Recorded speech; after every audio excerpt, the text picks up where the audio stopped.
I wanted to read you this quote from Merlin from the Once and Future King. The best thing for being sad is to learn something. That is the only thing that never fails. You may grow old and trembling in your anatomies. You may lie awake at night, listening to the disorder of your veins. You may miss your only love. You may see the world about you devastated by evil lunatics, or know your honor trampled in the sewers of baser minds. There's only one thing for it, then, to learn. Learn why the world wags and what wags it. That is the only thing which the mind can never exhaust, never alienate, never be tortured by, never fear or distrust, and never dream of regretting. Look at what a lot of things there are to learn. Pure science, the only purity there is. You can learn astronomy in a lifetime, natural history in 3, literature in 6. And then, after you have exhausted a million lifetimes in biology and medicine, and theocriticism, and geography, and history and economics, why, you can start to make a cartwheel out of the appropriate wood, or spend 50 years learning to begin to learn to beat your adversary at fencing. After that, you can start again on mathematics, until it is time to learn to plow. In the movie Groundhog's Day, Phil Collins has lifetimes to learn. And in The Once and Future King, Merlin's in the same position, lifetimes to learn everything there is to learn. And I'm sometimes upset that I just have one lifetime, and time is precious, and it's my opportunity to learn everything that I can, learn everything I'm ever going to be able to learn, and I try and make the most of that time. When I'm in a bad mood, I have this ritual called looking for the perfect book, and I drive over to Barnes & Noble and I look at every book in the store, and it takes me a couple hours, and I don't know exactly what I'm looking for, but I think I'm looking for something that just sort of connects everything up, that'll make everything make sense. It ties literature and history and science all together and says something profound, something that I can read without feeling too stupid, but where at the end of reading it, not only do I feel less stupid, but also like there's a path forward, that there actually are things that I can learn that are going to make a difference in my life, and that pursuit of knowledge is worth continuing. I, I often end up leaving empty-handed.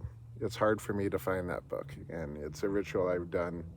Sometimes I do it once a month for years at a time, and I haven't done it in a while.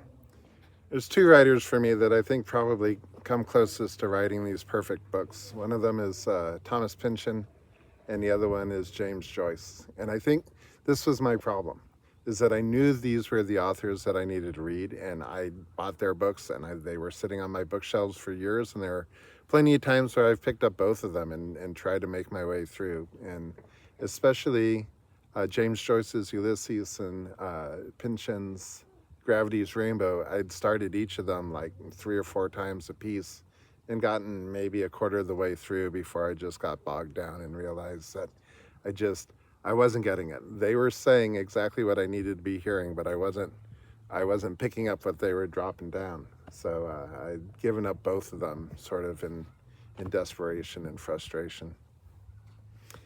But I've made it through Pynchon's Gravity's Rainbow now, and I'm working my way slowly through Joyce's Ulysses. And I have this new strategy. It's called being stubborn. I still don't think I'm smart enough to read these books or to understand half of what they're saying, but I'm so much stubborner now than I used to be.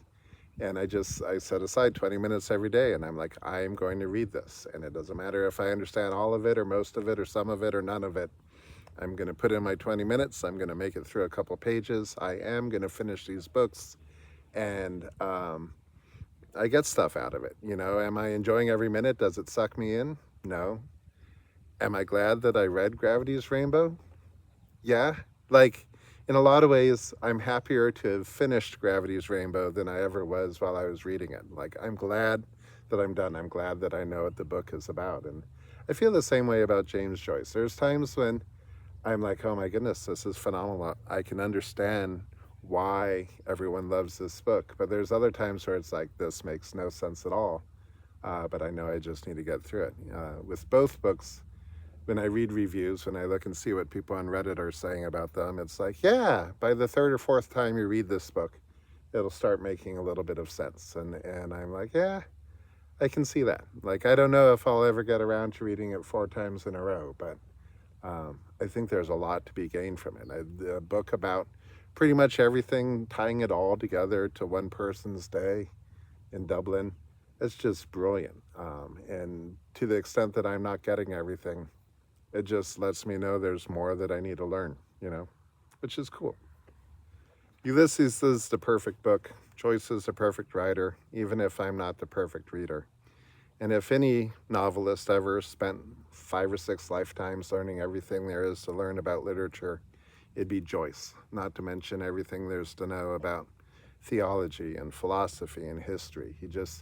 He's able to weave it all together, and he assumes that the reader knows or will eventually learn enough to appreciate all the different allusions and connections that Joyce makes. And it's something about that is just challenging for me. The perfect book was always out there for me to find. Am I enjoying it? At times. But it's a challenge to me, and it's a challenge I feel like I could come back to over and over again. And there's something cool about that. I enjoy talking about the Once and Future King and the Sword in the Stone and King Arthur because I feel like I can get it. And if I felt like I was getting anything from James Joyce that I could share and sound intelligent about saying, I'd share that with you. But it's beyond me at the moment. Maybe someday. But I can say things about the Once and Future King. This idea of spending lifetimes and lifetimes learning appeals to me as a teacher. But also, I've been thinking so much about artificial intelligence lately, and I think there's a tie-in there. The idea that artificial intelligence is trained on everything. It's got access to Wikipedia, it's got access to Joyce and to Pynchon and to Homer and Shakespeare and everyone else, and it's able to synthesize all these different things much better than any human would ever be able to do, or so they say. And it's interesting. Never before has something, an entity, been able to make all these connections as easily as artificial intelligence can do it now, or might be able to do it soon in the future. But I wonder, is it ever going to be like Joyce? Would it ever be able to write something with all these complex illusions? It seems like AI is so focused on writing for the reader that already exists. And I think one of the things that I like about Joyce is he writes for a reader that isn't there yet, for a much more educated reader than is out in the general population. And I appreciate that, It's good that AI will never be able to catch up with Joyce. But I have all these questions about artificial intelligence. Is it telling us what we want to know? Or is it telling us what it thinks we want to know? I mean, how do we know what we really want to know until we start looking around? And artificial intelligence has access to everything. It's like being at that finish point, that destination, without going on the journey. And that's so fascinating to me. Like, do I put in the lifetimes it takes to learn everything there is to know about history or literature? Or do I just trust AI to be there for me when I need it, to have that illusion, to have that quote, to have that synthesis or that, chapter summary that I'm looking for? And it's weird. Like, we're at the precipice, What's it going to be like in 5 years or in 10 years? And there's a lot of optimism and a lot of pessimism at the moment. But I'm curious. But, how am I going to spend my life, especially when I'm down? I'm going to be learning, as much as I can during this lifetime, even if there's already the information out there for me to know it, It seems like a good way of spending this lifetime. And if I had several lifetimes, it seems like a good way of spending several lifetimes. Just 2 more quick thoughts. The reason why I was talking about Joyce today is February 2nd is both his birthday And when he turned 40 years old, it was the day that Ulysses was first published. So that was like a connection I made in my mind, and part of the reason why I'm doing this video now. But I forgot it until I was walking away.